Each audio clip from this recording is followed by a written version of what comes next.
All right. Good morning. Hello, everyone. Thank you to Ecommerce, Mobify, and Salesforce for inviting me to speak on the topic of digital transformation, a topic that I'm pretty passionate about. I'll talk to you today about some of the journey that we've been on or that I've been on in the last couple of years at Marks, which is a Canadian Tire company, and today at the Kersheh Group. And I'll talk about our experiences and some of the things that ignited our digital transformation. And as I put it together over the years, it's kind of similar pillars that were all aligned. And I'll talk about our education series that we had, our partner summit, some mistakes we made along the way, which is normal in this journey. And then I'll talk about some things that are intertwined, like agility and culture, and leave you with some key takeaways that hopefully you can embrace and implement at your own companies. So about 5 years ago, Canadian Tire Recruiting came and had a chat with them. And there was an opportunity for Marks. And Marks, for those that don't know, is Lakekeeper in Quebec, but it's a whole different retailer in the rest of Canada. And so I was chatting with them, and the opportunity was in Calgary. And they were a pure retailer, but a traditional retailer in every sense of the word. You know, their spend was all on flyers, TV, radio advertising. Digital was 10% of their spend. And they were looking to really change their business model. And Canadian Tire, I'll talk about, Marks was that stepping stone for Canadian Tire to dip their heels more and more into digital. So, founded in 1977, 385 stores in Canada, big footprint, and like I said, they're known as Lakekeeper in Quebec. And just to tell you about the scope, I mean, they're a first-choice retailer in most men's categories. Small percentage of their business, about 20%, was women, but predominantly they focus on men's, and I'll get back to that, why I mentioned that a bit later.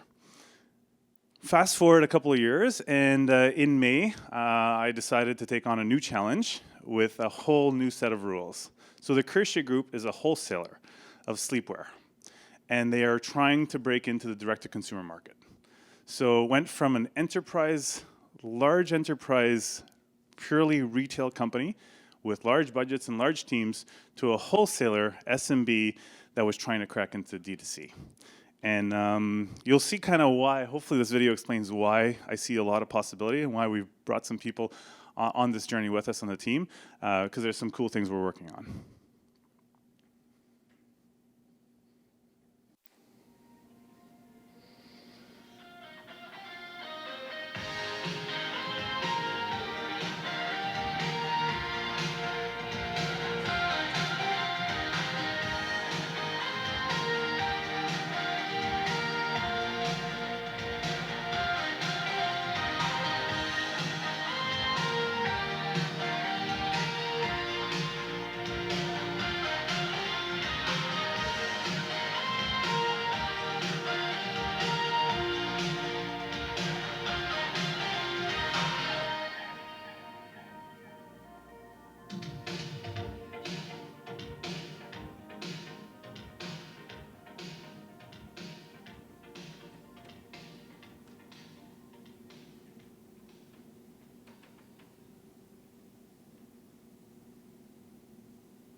So that's kind of the reason I joined. So getting to build 4 direct-to-consumer brands that are already in Walmart and Kohl's and Winners and the Bay, so really large retailers in the US and Canada, and getting to work on children's sleepwear, adults, men's, women, family. We also have dog pajamas, and you saw the licenses that we work with. Those are mostly in Canada. We've just signed on NBA license, so there's some exciting things happening. And I'm gonna those are some of the retailers that we're working with. But I'm going to dive in now to some of the layers of digital transformation and kind of rewind a bit as I go back 4 or 5 years and then come back to today. So the 5 pillars of digital transformation for me in this current state, in 2020, are people.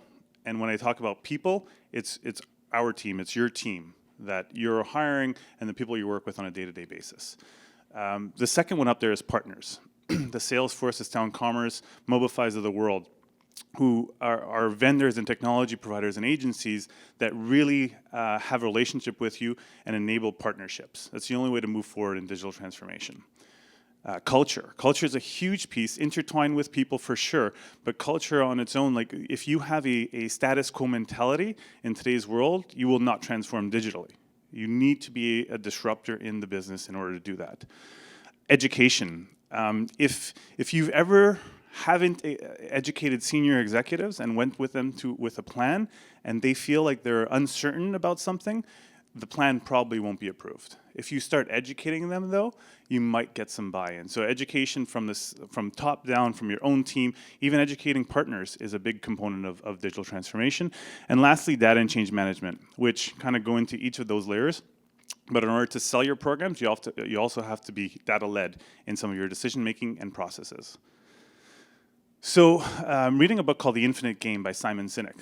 And you see a lot of words up there like short-term, long-term, default win-lose. And what basically the premise of the book is, if you're managing quarter by quarter and you're managing day by day and not trying to make the company better than it is when you leave, when you're long gone, you're in a finite game. And you're in a game that is just a day-to-day game. And when you think about digital transformation and digital disruption, that's kind of what we're talking about. Like it's hard because for senior executives sometimes to understand that they have to invest today, but the return might be tomorrow, but not tomorrow in a couple of days, tomorrow in a couple of years. And I think that, reading that book and putting this together really caught me into that, because the infinite game, right, digital, it is about long term. And in 10 years, there might be another revolution. It might not be digital, but just to say this is what we're in right now. So there really is only one way to kind of change this, and you really have to change the mindset and internal and external culture in order to transform any company or retailer from traditional to digital. This goes back to 2016. In my first couple of months on the job, I walked into my boss at the time, VP of Marketing, David Louie, at Marks, and talked to him about some of the challenges that I saw coming in with fresh eyes, and it really boiled down to accountability. Our team didn't have any. The vendors that we were working with didn't have any. They were working on different objectives, different goals, and different timelines. And so he said, "Why don't you group everybody and kind of talk this out?" And I said, "I feel like that's been done with this team, many times, but the message is not getting through." And I said, "Here's what I want to do. I want to take our team.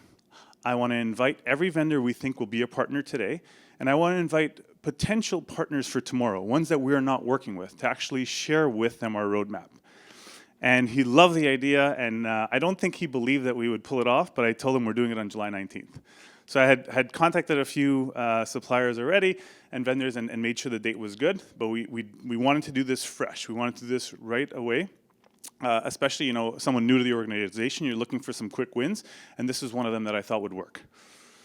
So before getting into the actual summit that we had, the first annual one, there's a core partner methodology that I like to show, and I'll explain each one because taken on its own could look bad, but they don't ask you to file a ticket. When I say that, it's like if your site is down, if your technology has crashed, if something is going oddly wrong, and at the other end of that phone, someone's like, "Well, put it in the ticketing system and we'll get to it." Like that is not the right response to have. So there's got to be a partnership there.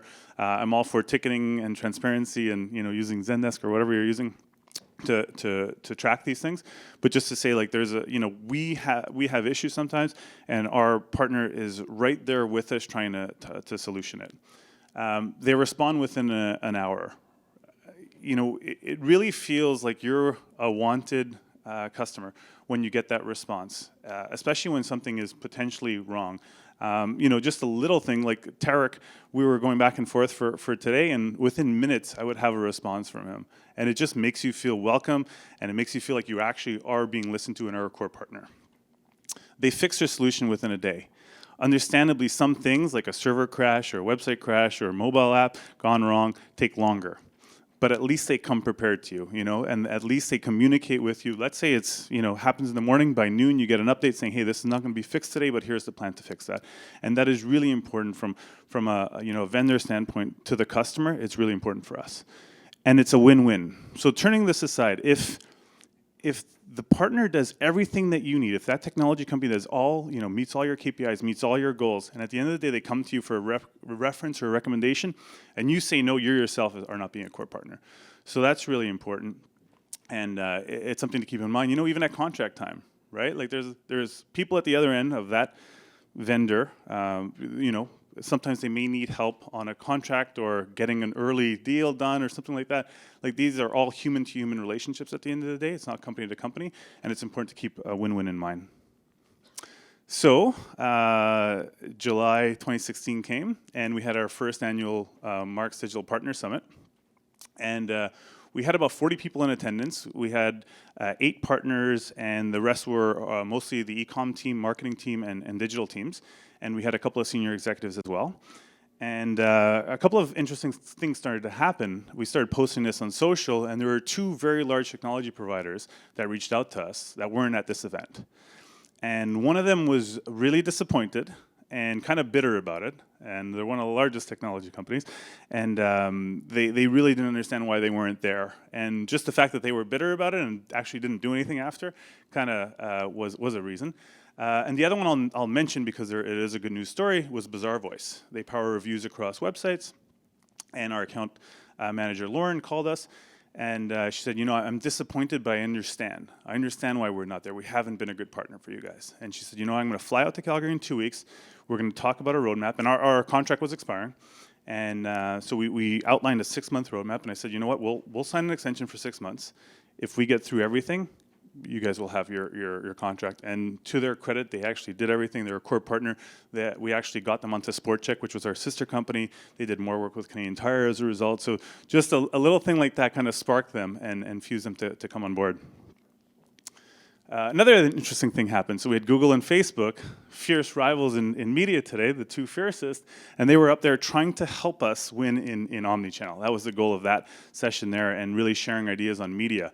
2 other partners that we currently work with today, so Evergage, who was just bought by Salesforce last week, personalization platform, and ListTrack is our email vendor. And they cross, they compete in some forms, but we actually needed them to work together a couple of weeks ago on a project for recommendations in email, and they did so, to advance our cause. I'm just putting it up there as an example, but it's really important if you're going to do a partner summit to have outlined topics. Yes, you are going to get lost potentially. If you have like 20 topics, I don't suggest that. I would keep it to 3 or 4, because again, you have some of the smartest minds in your business, in the industry at this event. Take that time, because it's probably going to be one day, and you don't want to go too broad. So you want to narrow in on the focus.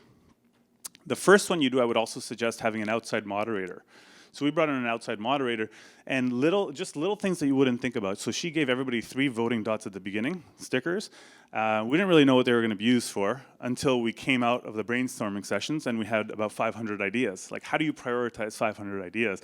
You don't, right? So everyone had to go up there, and you kind of saw the 5, 6, 7 main ideas that would take us from today to 2 years out.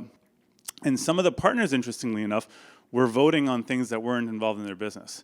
So, it could have been Facebook voted on a Google, product listing ad or a Google shopping component that they knew budget could shift accordingly. But that was the essence of that day, really like transparent, open dialogue, because we were sharing the roadmap with, the 40 people in the room at that time.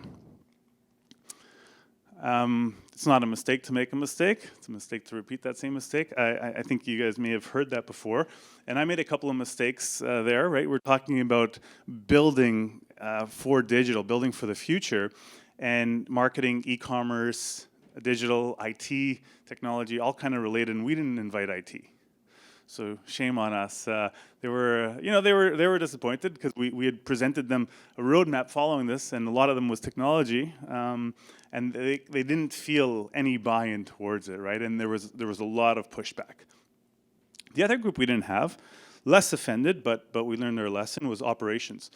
So for those that may not know, in retail, and you have a store component, operations plays a huge role in the stores, the sales associate, that usually generally rolls up into operations. And for us, doubly so, once the online order was past our e-com platform, it actually went into our POS, and we fulfilled every order from stores. So now Marks actually has about 10% coming from a DC, but at that point, it was 100% being fulfilled by store associates in stores. And we didn't have this core group at the table, and we were talking about omni-channel and web and digital. So that was a bit of a mistake on my end. So at the second partner summit that we had, a little over a year later, we actually had 60 plus people here. We had 15 partners, so you can imagine we doubled the partners that we had there. We doubled our team from the previous, so we went from 9 to 18. And Bazaar Voice was here, IT was here, operations was here. That large technology company was still not here. They were still not a partner, even though we work with them. Not every vendor you work with is going to be a true partner, right? And that's okay, but they weren't there. And the cool thing that I remember, like this was another great day. We actually did it ourselves, so we didn't have a moderator this time. We learned a lot of lessons from that moderator and used them here. But at night, that was the coolest part. At night, Calgary is not a huge city. It's about 1 million people, and the downtown core, there's a few bars. And slowly but surely, I started getting messages from some of the partners and from my team members, and we all made our way to Trolley. If everyone's ever been to Calgary, it's a pretty cool spot. And so half of this group here was actually at the same bar. And it was really cool to see competitors just talking about the industry, just talking about the day, just actually partnering. We had 2 vendors, one that we didn't even have a contract with that was there, was talking with another vendor about potentially partnering. And they were not competitors by any means, but they kind of played in each other's territory a bit. And it was really cool to see that human-to-human connection that was taking place. So a lot of people want to know who the partners that we're talking about. So this is over the last 5 years, some companies that we've worked with, and a few of them we've taken on board to the Kersheh group. So that I speak about that human-human interaction, right? For sure, there's logos up there, but at the end of the day, there's also a relationship with this company. So we felt really good. This was still early on in this transformation and this journey that we knew was going to take a bit, but we wanted to keep this going.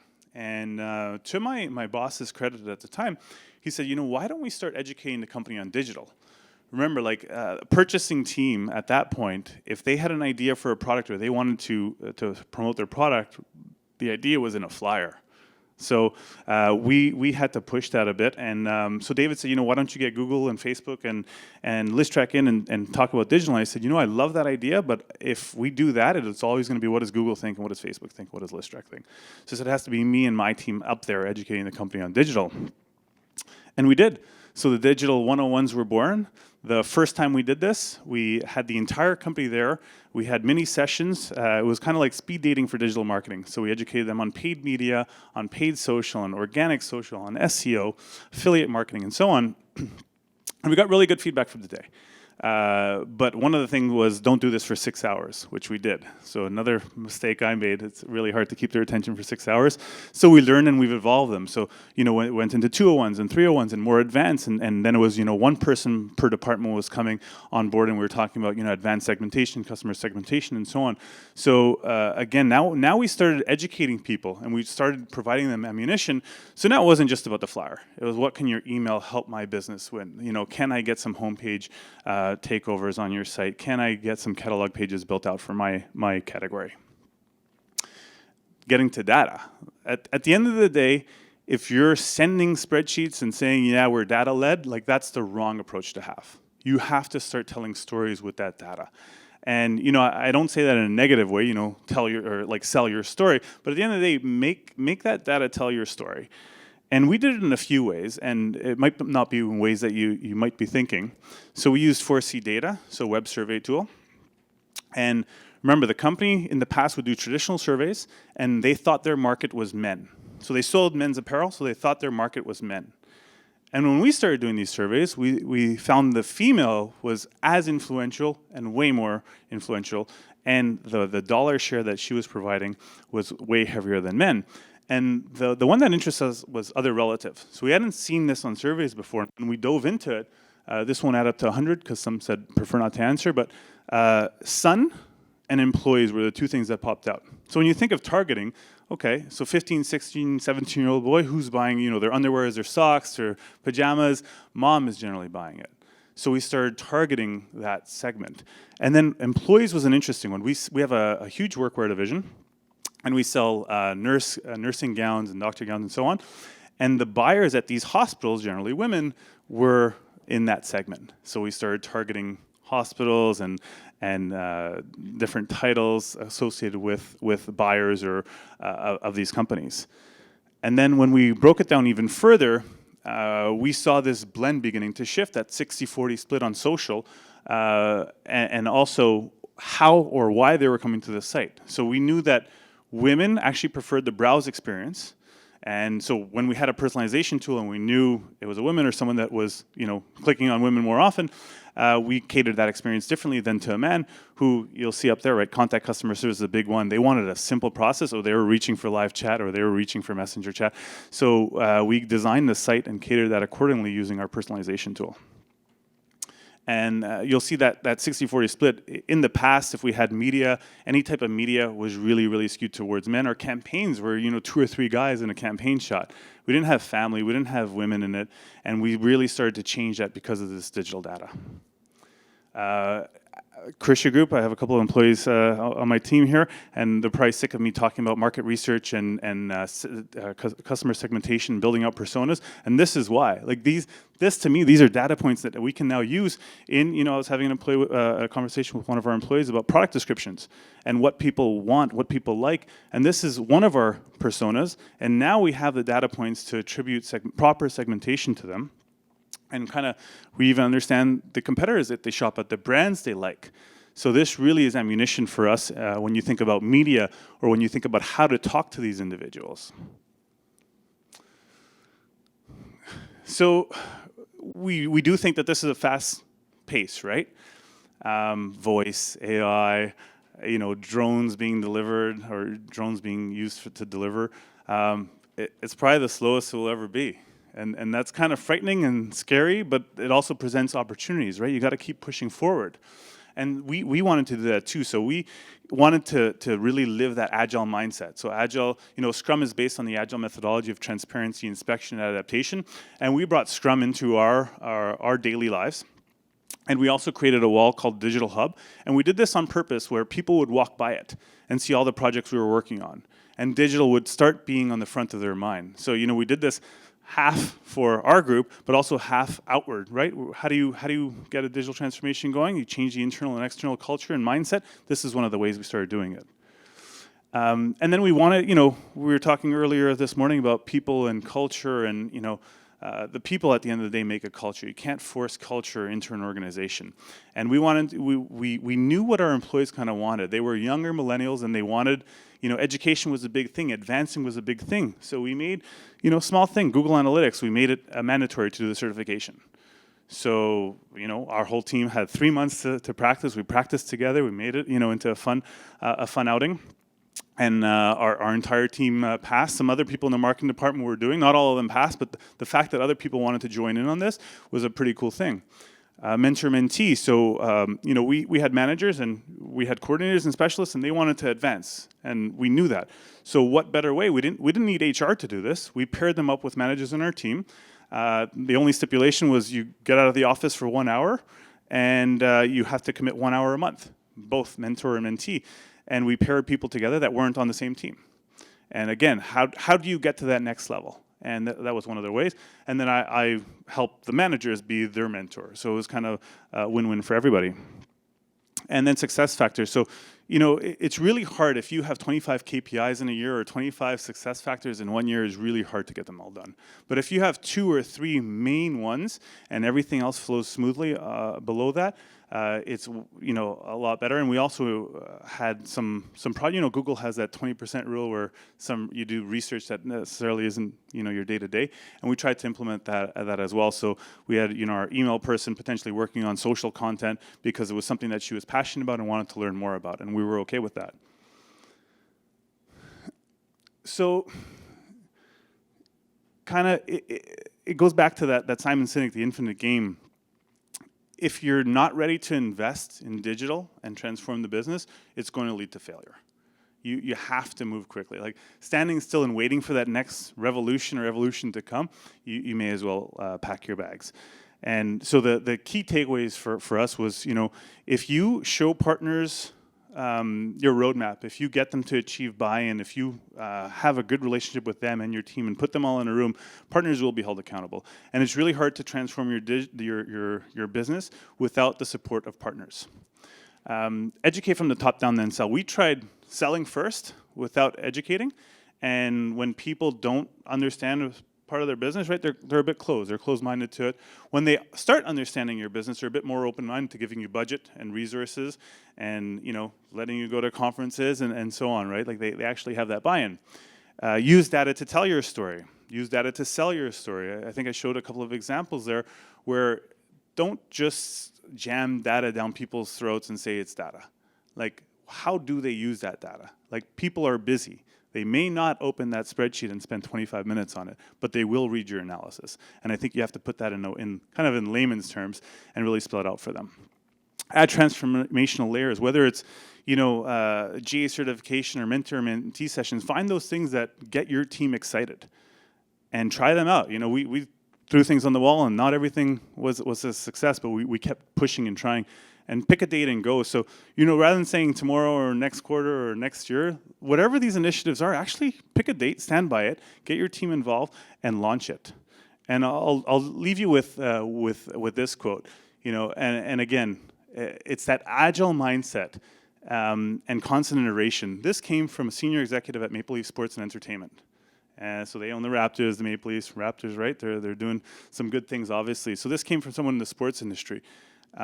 It's right. Like if we're not agile and if we're not adapting constantly to our businesses, we're going to lose. So hopefully you guys have some things to think about to ignite your own digital transformation.